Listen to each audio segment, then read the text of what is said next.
Bom dia, meu querido estudante, tudo bem com vocês? Espero que sim. Aqui é o professor de Física Tiago Lima para mais uma aula no YouTube. Vamos continuar falando sobre o movimento circular. Só que agora vamos abordar bastante as aplicações desse movimento. E isso vai ocorrer através da transmissão deste movimento circular. Então, se você tem interesse nesse assunto, que é um dos preferidos do Exame Nacional do Ensino Médio, do Enem e de vários outros vestibulares, fica comigo até o final dessa aula que eu tenho certeza que você vai aprender bastante coisa. Desde já eu agradeço a sua atenção. Aqui embaixo eu tenho as minhas redes sociais, o meu Instagram e o meu canal no YouTube. Qualquer dúvida que você tiver, você pode me mandar diretamente no Instagram ou deixar aqui nos comentários, que assim que for possível, eu vou ter o maior prazer em te ajudar.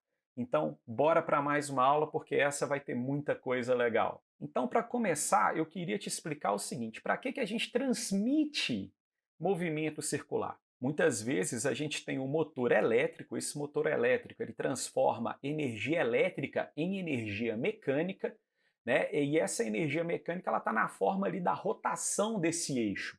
Só que às vezes a frequência com que esse eixo está girando, ela está num valor acima ou abaixo do que você precisa. Então, você consegue, através da transmissão de movimento, aumentar essa frequência de giro ou diminuir. É basicamente isso que a gente vai tratar aqui. E no nosso dia a dia existem vários sistemas com a transmissão do movimento circular. O mais comum é esse aqui. Acredito que todo mundo aqui já tenha andado de bicicleta, né? Vez ou outra nas minhas aulas aparece um ou outro gato pingado que nunca viu uma bicicleta na vida, que nunca andou, pelo menos. Então, a transmissão do movimento circular uniforme numa bicicleta, ela se dá através de rodas dentadas, aqui a gente tem a coroa na frente junto do pedal e aqui as catracas, e aqui a corrente que vai fazer a transmissão desse movimento. Nos automóveis, a gente também tem uma transmissão de movimento circular através do sistema de polias e correia. Em muitos carros, você tem o eixo do motor girando, esse eixo do motor ele aciona uma correia que faz, por exemplo, girar um eixo do alternador para fazer a recarga lá da bateria do carro, por exemplo, beleza? Aqui eu tenho sisteminhas de engrenagem também muito comuns. Aqui é a caixa de marcha de um automóvel. Aí, ó, se você tiver à toa nessa quarentena, pega o carro do seu pai, de sua mãe, de sua avó, de alguém aí, ó, sai abrindo as peças lá, você vai ver um monte de engrenagem. Onde tiver engrenagem, queridão, tem sistema de transmissão de movimento circular. Depois, para desmontar, pode ser que dê algum problema, mas é pelo bem da ciência. Aqui a gente tem um redutor de rotação, isso aqui é muito comum também. Às vezes você tem um eixo que está girando muito rápido. Quando esse eixo gira muito rápido, ele transmite pouca força. Então, você reduzindo a rotação desse eixo, você consegue fazer com que ele aplique mais força. É muito comum, você já deve ter visto aqueles moedores de cana, aqueles grandões, né? Você coloca a cana entre duas engrenagens e à medida que a cana vai passando ali entre os dentes, vai moendo, vai tirando o caldo daquela cana. Aqueles dentes girando, eles precisam girar devagarzinho, para eles aplicarem muita força e conseguir esmagar a cana, tirar aquele caldo gostoso para você tomar e comer um pastelzinho muito comum aqui em Belo Horizonte. Então essas são algumas das aplicações. Então bora para a gente ver como que isso acontece. Aqui a gente vai classificar esse sistema de transmissão de movimento circular em dois tipos. Vamos começar com o sistema em eixos diferentes. Vamos falar de vários exemplos, mas vamos começar por polias e correias. Aqui eu tenho uma polia pequenininha, aqui eu tenho uma polia grandona. Por que ela tem eixos diferentes? Porque a polia A tem esse eixo, a polia B tem esse outro eixo. Vamos supor que a nossa polia A estivesse ligado a um motor. Esse motor vai fazer a polia A girar. A polia B gira porque a correia que está conectada à polia A, por não haver deslizamento, quando a nossa polia A gira, ela faz a correia girar, que por sua vez coloca a polia B também em movimento circular. Beleza? Então, esse é o nosso primeiro modelo. Eu tenho duas polias ligadas por uma correia. Essas minhas polias elas estão em eixos diferentes eu tenho um eixo de entrada, por exemplo, a polia A ligada ao motor, eu tenho um eixo de saída, por exemplo, a polia B estaria ligada, conectada a uma outra parte, beleza? E aqui eu coloquei que o raio da minha polia A é menor que o raio da polia B, ok? Olha só o que vai acontecer. Na hora que essa polia A começar a girar, eu vou marcar esse pontinho A aqui. Na hora que a polia A começa a girar, ela arrasta a minha correia. Lembrando, não há deslizamento entre polia e a correia. Então, quando a minha polia A gira, ela arrasta, ela puxa consigo a minha correia. Como a minha correia está conectada à polia B, vamos marcar esse pontinho aqui, ele também vai ser arrastado. E aí vem um detalhe muito importante. A distância que o ponto A percorre é a mesma distância que o ponto C vai percorrer e que o ponto B também percorre. E esses pontos percorrem distâncias iguais no mesmo intervalo de tempo. A consequência é que a velocidade tangencial desse ponto A, do ponto C e do ponto B serão iguais. Afinal, eles percorrem distâncias iguais em um mesmo intervalo de tempo. Porém, isso tem uma consequência. O ponto A, para ele terminar uma volta, ele precisa percorrer uma distância menor do que o ponto B. Afinal, o raio da polia A é menor do que o raio da polia B. É como se eu colocasse duas pessoas para percorrer uma circunferência com a mesma velocidade. É claro que a pessoa que está percorrendo a circunferência menor vai terminar essa volta primeiro. E nós aprendemos na aula anterior que o tempo de uma volta se chama período. Se o tempo para o ponto A completar essa uma volta é menor do que o ponto B, nós podemos cravar que o período de A é menor do que o período de B. Está claro isso para você? Se não ficou claro, volta um pouquinho na minha fala e tenta entendê-la novamente, ok? Pois bem, se o ponto A ele termina uma volta antes do ponto B, ou seja, a polia A dá uma volta em menos tempo que a polia B, nós podemos concluir que a polia A ela dá mais voltas por unidade de tempo. Ou seja, a frequência de rotação da polia A ela é maior. Quem dá mais voltas em um mesmo instante de tempo tem maior frequência. Lembra? Rotações por minuto.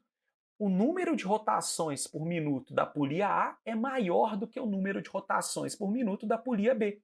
Então, nós podemos cravar também que a frequência de rotação da polia A é maior do que a frequência de rotação da polia B.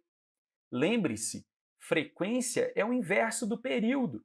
Então, se o período de A foi menor do que o período da polia B, a frequência de A vai ser maior do que a frequência de B.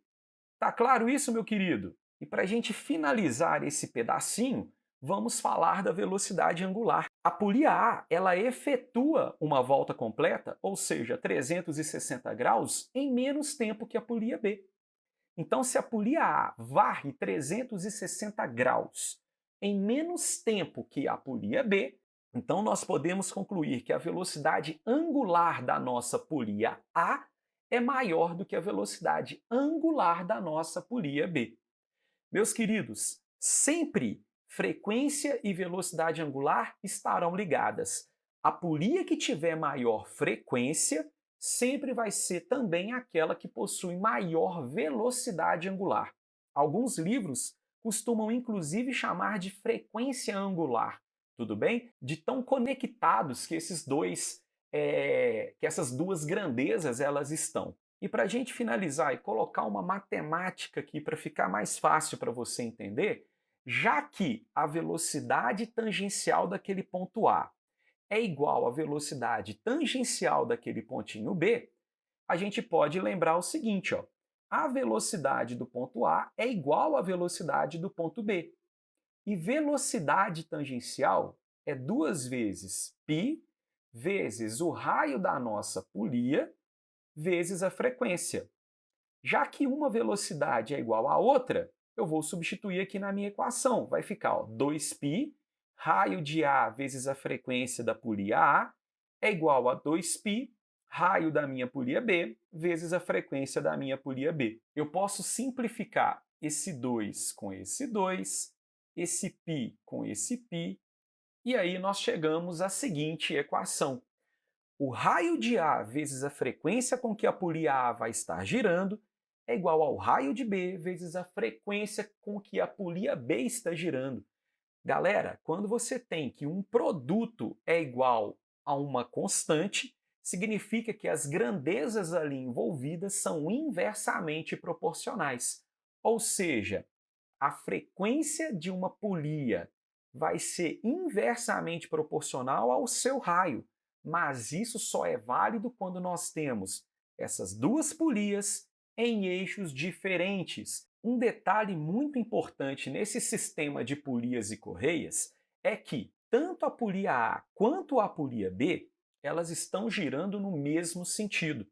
Então, quando você quer manter o sentido de giro original, esse é um sistema muito bom de ser utilizado, porque a polia A está girando no sentido horário, assim como a polia B também está girando no sentido horário.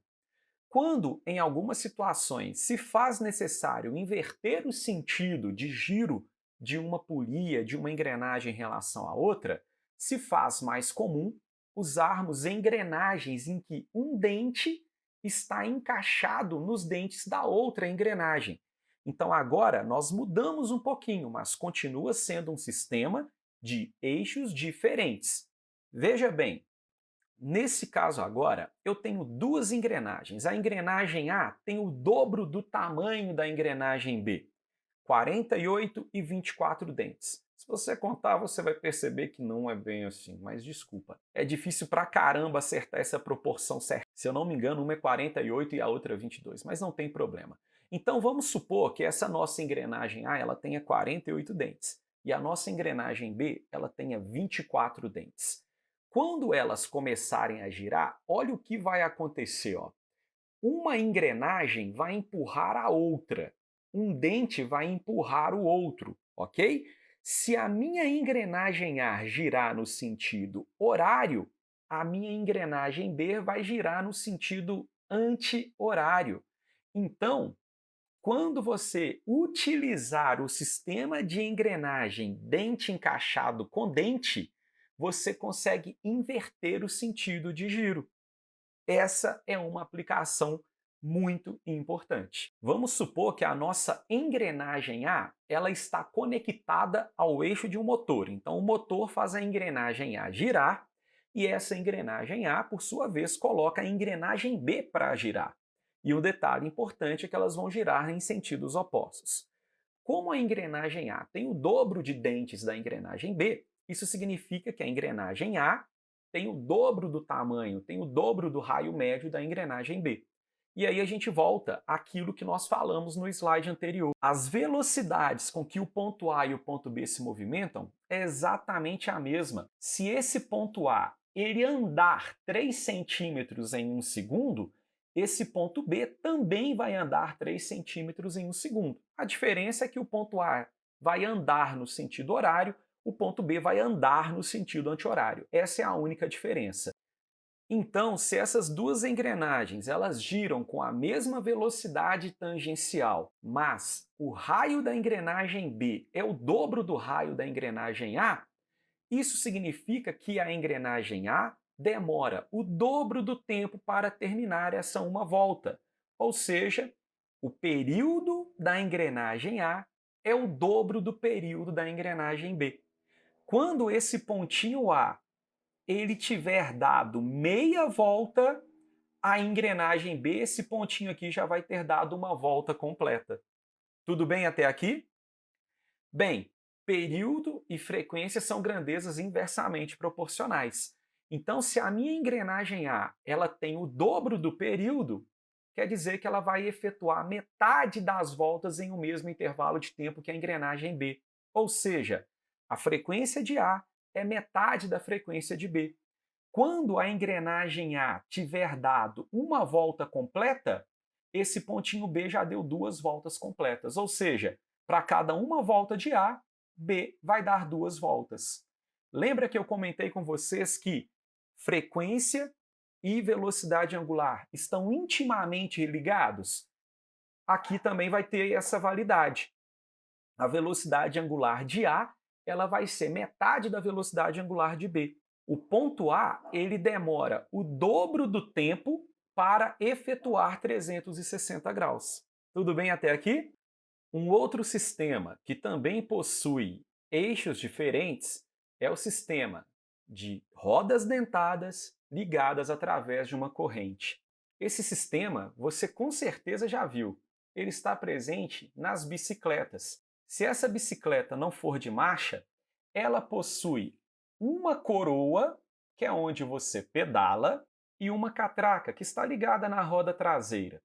Se ela for uma bicicleta que não possui combinações de coroas e catracas, ou seja, uma bicicleta que não tem a marcha, a coroa com certeza é maior do que a catraca.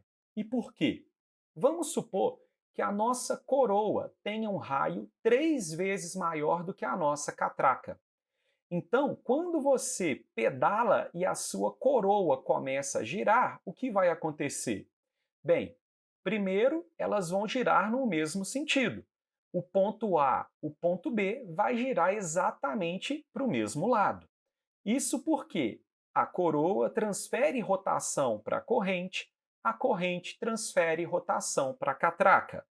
Se o pontinho A andar 4 centímetros, a corrente anda 4 centímetros, o ponto B anda também 4 centímetros no mesmo intervalo de tempo. Logo, a velocidade tangencial desse ponto A é igual à velocidade tangencial desse ponto B.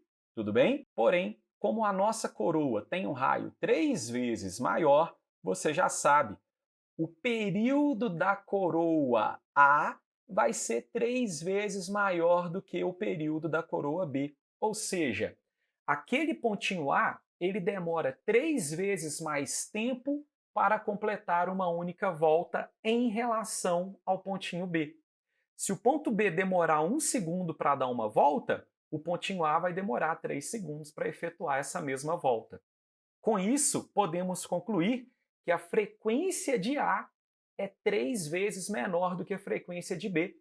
Para cada uma volta que o ponto A efetuar, o ponto B vai ter dado 3 voltas.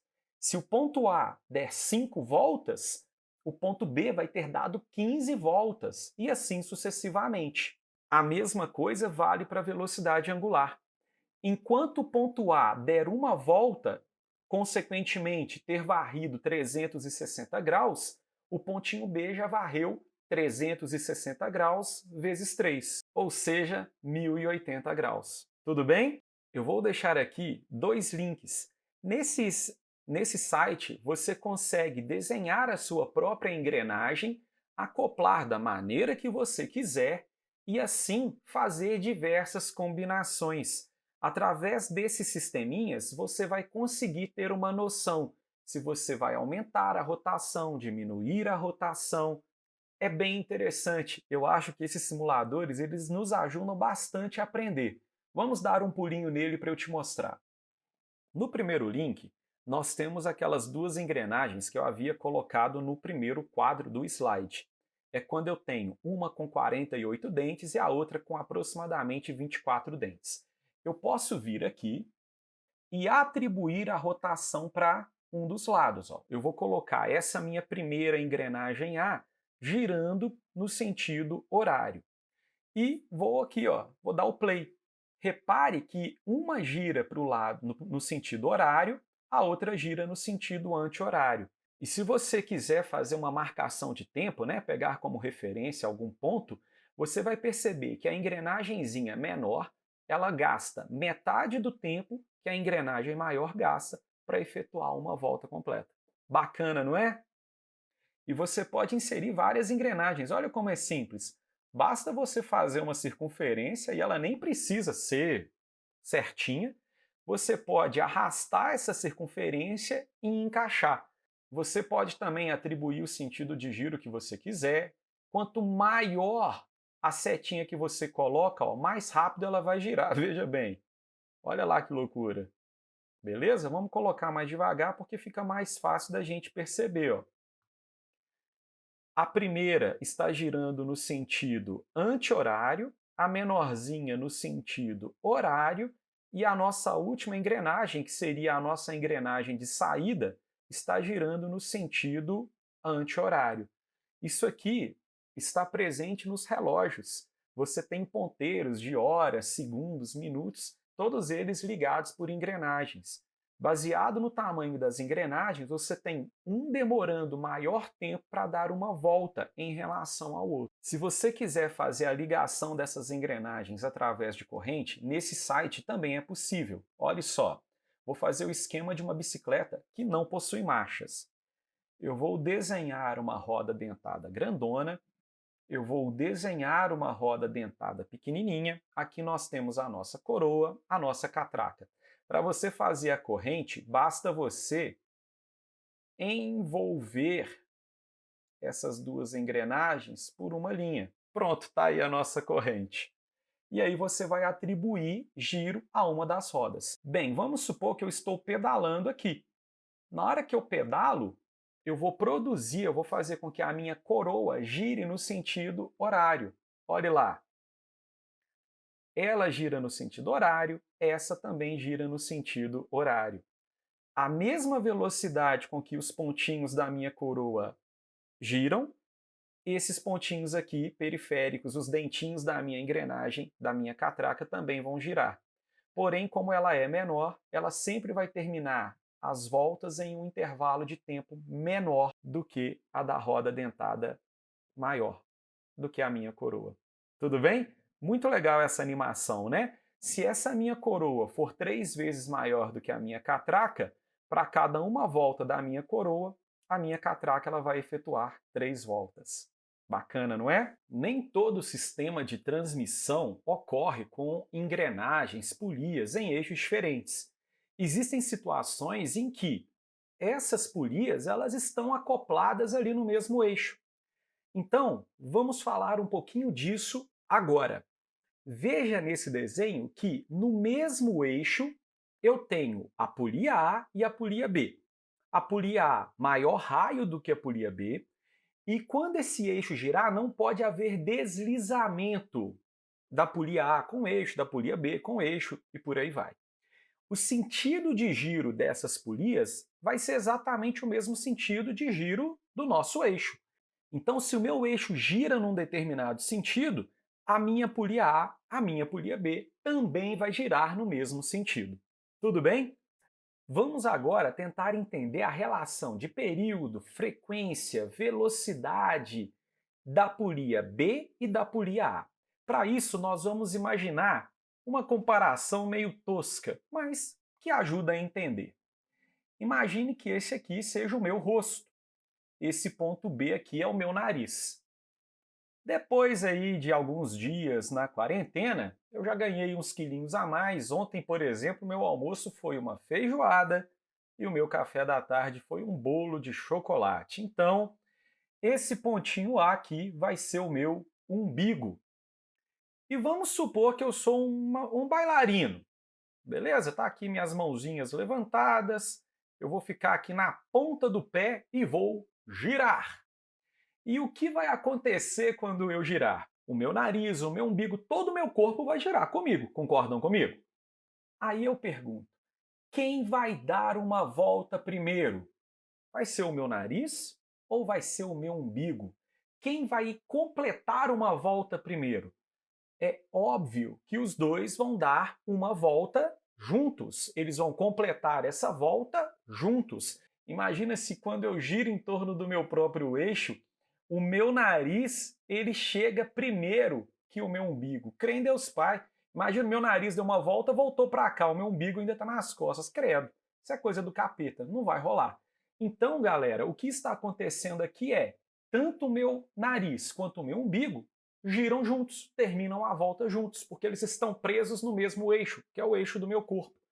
Isso vai acontecer aqui também. Esse meu bonequinho ficou feio, né? Credo, deixa eu apagar esse trem daqui. É isso que vai acontecer também aqui. Nós temos um eixo e quando esse pontinho A der uma volta, o eixo vai ter dado uma volta e o ponto B também vai ter dado uma volta. Ou seja, todos eles giram juntos. Todos eles giram no mesmo intervalo de tempo, completam uma volta no mesmo intervalo de tempo. Portanto, nós podemos falar que o período daquele pontinho A e o período daquele pontinho B são iguais. Se os períodos são iguais, com certeza eles vão dar o mesmo número de voltas por intervalo de tempo. Então, a frequência também vai ser a mesma.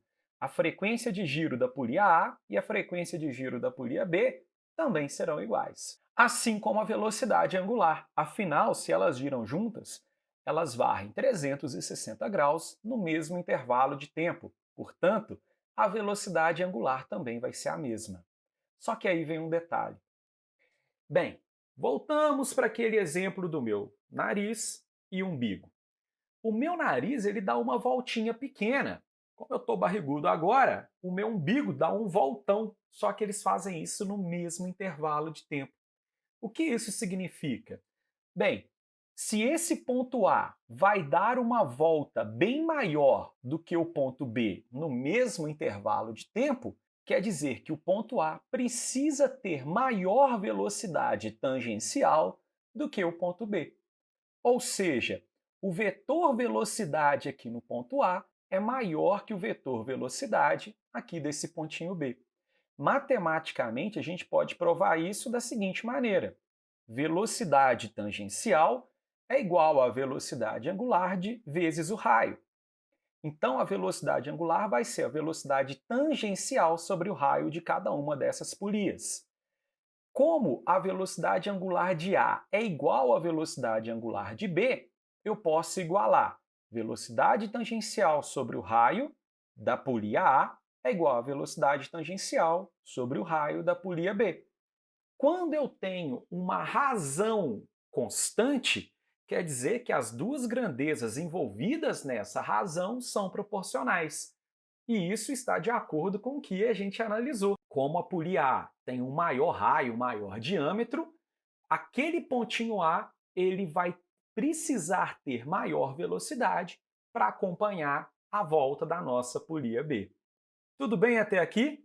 Vamos falar agora da transmissão de movimento nas bicicletas. Eu não sei vocês, mas eu adoro andar de bicicleta. Quando você começa a andar de bicicleta, você começa a perceber que tem transmissão de movimento e tem muita física aí envolvida. Ainda que você não saiba que tem física, eu te falo, tem.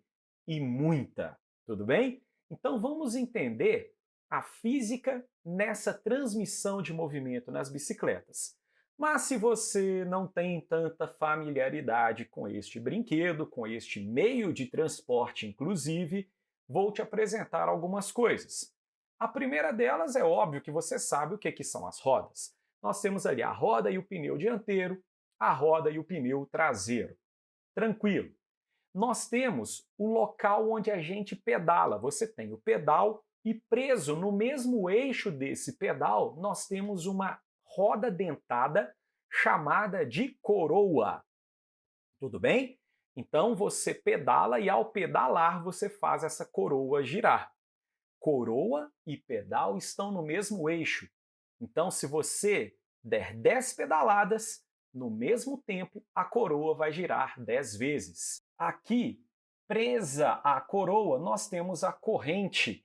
É essa corrente que vai transmitir o movimento para essa roda dentada aqui de trás, chamada de catraca. Então, coroa é essa roda dentada grandona, acoplada ao pedal. Catraca é a roda dentada, que nesse caso aqui está menorzinha, está presa à roda traseira da bicicleta. E o que liga a coroa à catraca é a nossa corrente. À medida que você pedala, você gira a coroa, você gira a corrente, que gira a catraca e que faz a roda de trás também girar. Tudo bem?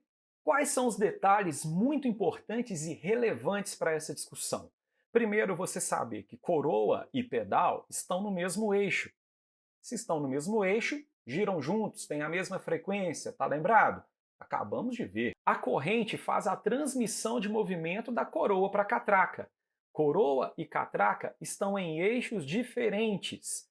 Portanto, a frequência de cada uma delas vai ser proporcional a essa diferença de tamanho da coroa e da catraca.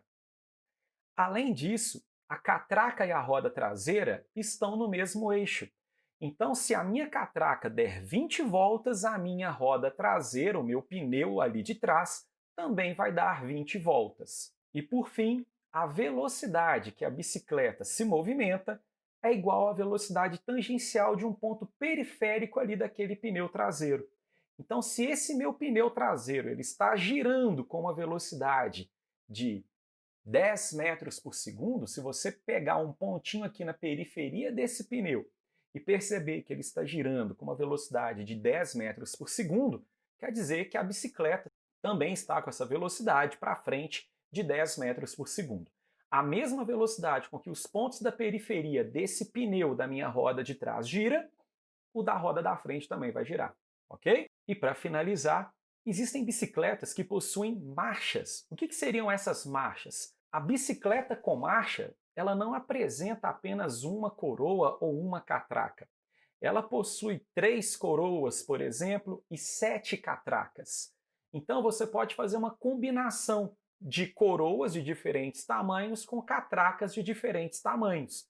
Então, se eu tenho uma bicicleta com 3 coroas e 7 catracas, são 21 combinações. Minha bicicleta tem 21 marchas.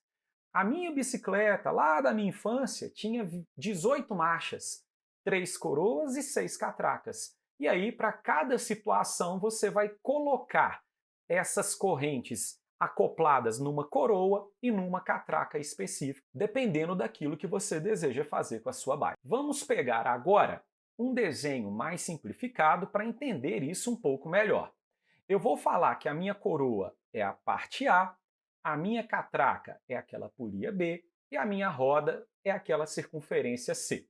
Vamos colocar valores aqui para ficar um pouco mais fácil da gente entender. O raio da catraca é R, o raio da coroa, esse raio aqui da coroa, é 3R, e o raio da nossa roda traseira é 20R. Como a minha coroa e o meu pedal estão no mesmo eixo, significa dizer que a frequência com que eu pedalo é a mesma frequência com que a coroa gira. Porém, a minha coroa A e a minha catraca B, elas estão em eixos diferentes. Em eixos diferentes, aquela engrenagem, aquela roda dentada que tiver maior raio, vai ter proporcionalmente menor frequência. Portanto, se a frequência da coroa for F, a frequência da catraca vai ser 3 vezes maior. Afinal, se a minha catraca ela é 3 vezes menor, ela gira com 3 vezes maior frequência. Tudo bem até aqui? Já a minha catraca e a minha roda traseira, elas estão no mesmo eixo. Portanto, elas giram juntas. Se a minha frequência B é igual a 3 vezes a frequência a frequência C também vai ser 3 vezes a frequência de A. Ou seja, para cada uma pedalada que eu dou, a minha roda traseira está girando 3 vezes. Ou seja, uma pedalada, minha roda traseira vai dar 3 voltas. Bem, agora vamos falar sobre a velocidade tangencial. Vamos supor que um pontinho periférico aqui da minha coroa tem velocidade tangencial v. Como coroa e catraca estão em eixos diferentes, nós vimos que eles giram com a mesma velocidade tangencial. Então, se eu marco um pontinho aqui, ó, nosso ponto A é esse cara. Se ele tem velocidade v, esse mesmo pontinho aqui em B também vai ter velocidade v. Ok? Então, por estar em eixos diferentes, coroa e catraca giram com a mesma velocidade tangencial. Porém, a nossa roda traseira está girando junto da catraca. Quando esse pontinho aqui, ó, ele der uma voltinha, esse pontinho aqui da nossa roda tem que dar um voltão. Portanto, para que ele consiga fazer isso, a velocidade dele tem que ser bem maior do que a velocidade da catraca.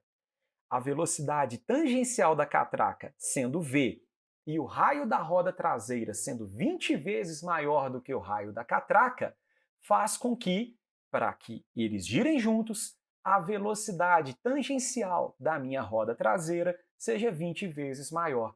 É por isso que essa é uma combinação de marchas de tamanho de catraca e tamanho de coroa que faz a bicicleta ser mais veloz. Se eu estou numa competição de speed, por exemplo, em que a bicicleta ela precisa se movimentar com grande velocidade, eu preciso fazer com que o tamanho da coroa seja bem diferente do tamanho da catraca.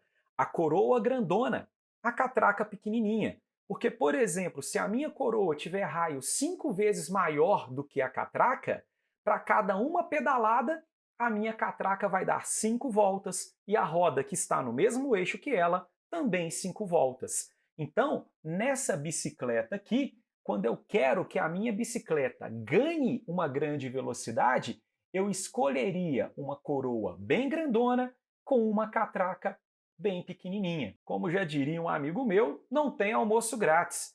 Para essa bicicleta atingir uma velocidade muito grande, você vai precisar aplicar uma grande força nos pedais. Essa explicação ela vem um pouquinho mais para frente, numa matéria chamada torque. Mas o que eu quero deixar para você aqui agora é que a gente escolhe uma marcha mais pesada quando a sua bicicleta vai se movimentar muito rápido.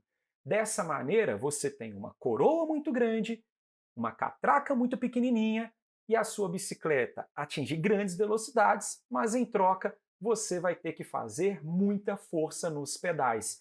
É a chamada marcha pesada.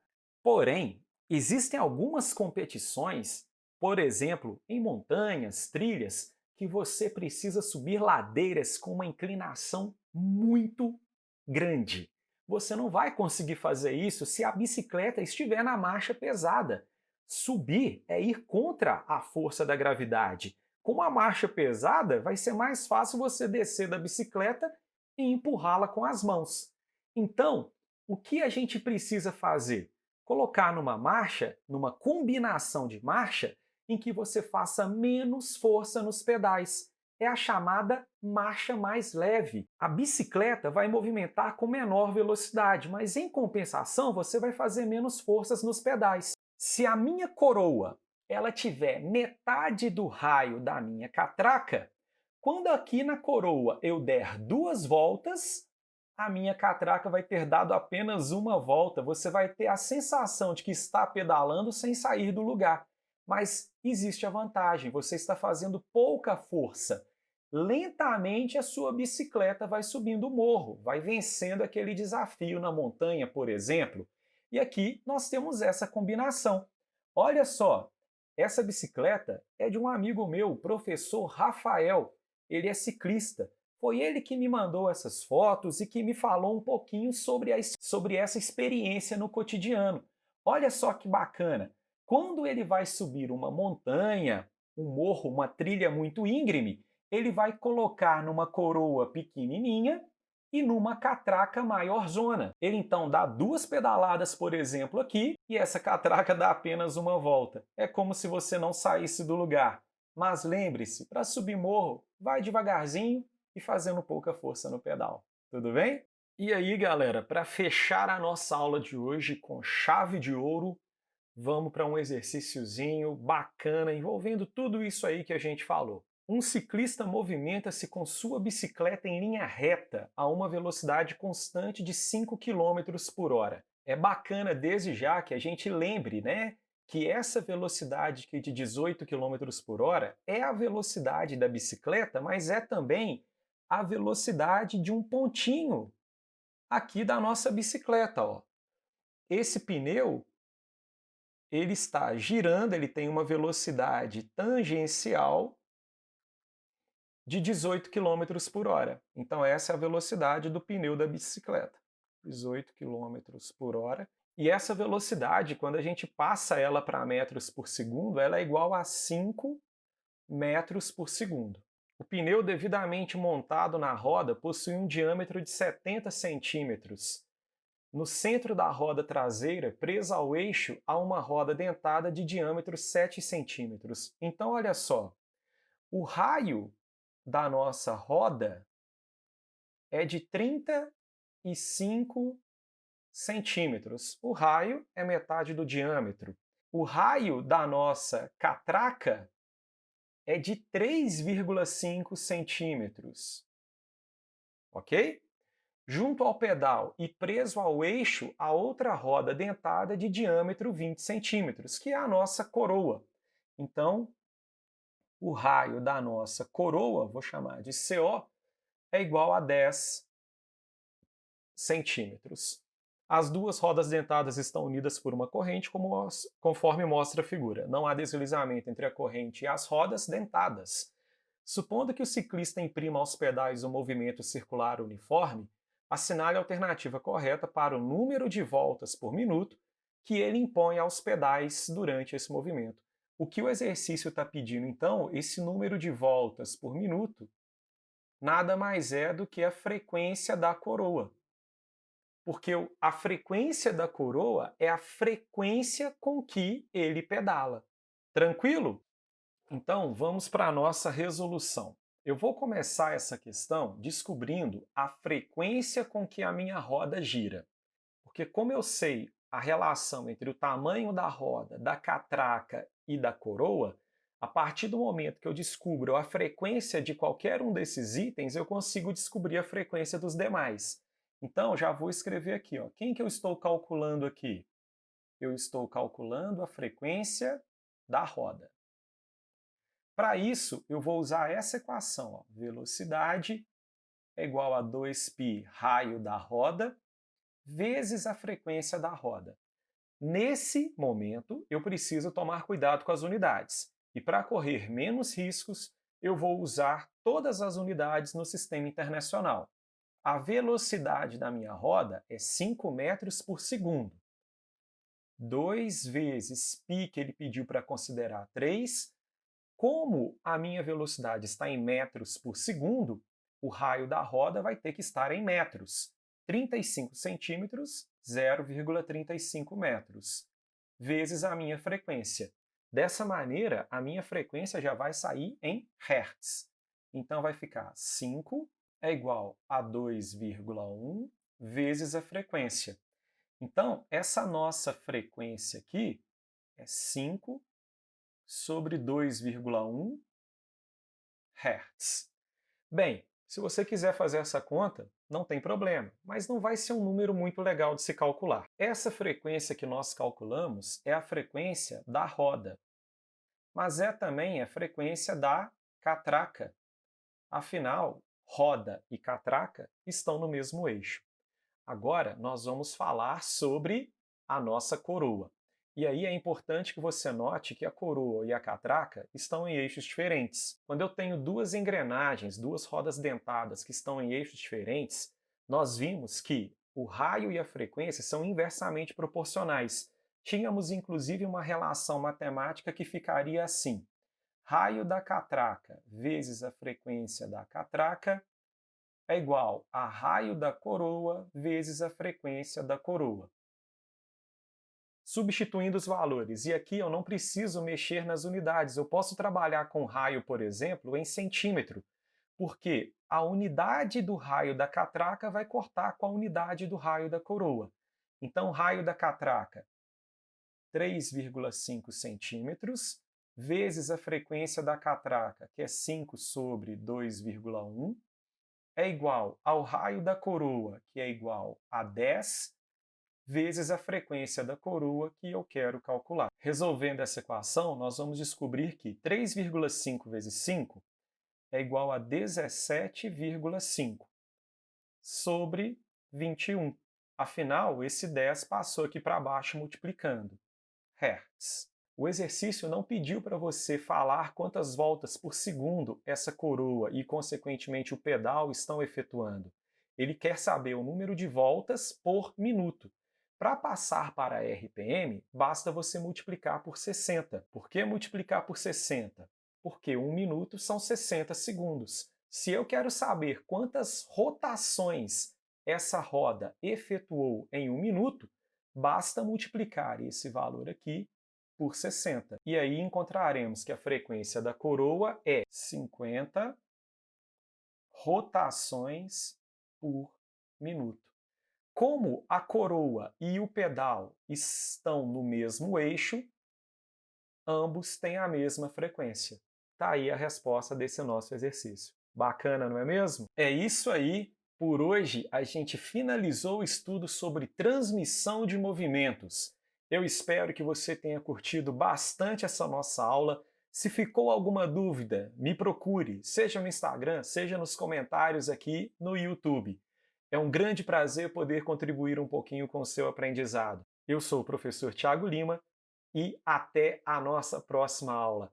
Um grande abraço, fiquem bem, até mais!